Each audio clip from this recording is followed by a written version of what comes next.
এই বাজা ভাঙ্গা উপদেষ্টারা তারা কি বলছে? আসছে যাচ্ছে আর ঘুমাচ্ছে। ওসমান হাদির মতো একজন জুলাইয়ের যোদ্ধাকে তারা নিরাপত্তা দিতে পারছে না, তাহলে এই তারেক রহমানকে নিরাপত্তা দেবে কিভাবে? জুলাইয়ের যারা নেতৃত্ব দিয়েছে তাদেরকে আমরা জনগণকে বলবো, ভোট দিয়ে ওই সংসদে বাড়াবেন। ওই সংসদ থেকে আমরা এই দেশকে কিভাবে সন্ত্রাসমুক্ত করতে হয়, কিভাবে এই দেশকে সুন্দরভাবে গড়ে তুলতে হয় সেটা দেখিয়ে দেবো। দেখেন এই বাজা ভাঙ্গা উপদেষ্টারা তারা কি বলছে? আসছে যাচ্ছে আর ঘুমাচ্ছে। বাংলাদেশের মানুষ নিরাপত্তা পাচ্ছে না। আপনারা শুধু বলতেছেন যে কেন বেগম জিয়ার সন্তান তারেক রহমান দেশে আসতেছে না।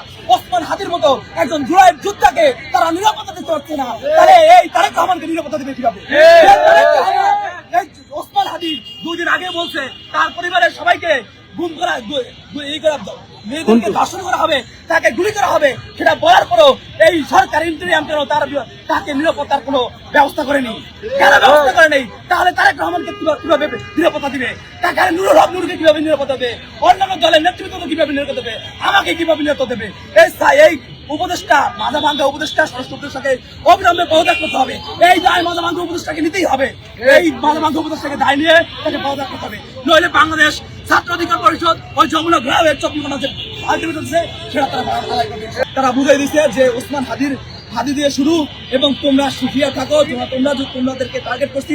জুলাইয়ের যারা স্পিড আছে সবাইকে হত্যা করা হবে। যদি তোমরা জাস্ট না হয়ে যাও তাহলে তোমাদের উপর হামলা হবে, সেটাই তারা বুঝেছে। কিন্তু জুলাইয়ের যোদ্ধারা ইনশাল্লাহ প্রস্তুত আছে সকল শত্রুর মোকাবেলা করার জন্য।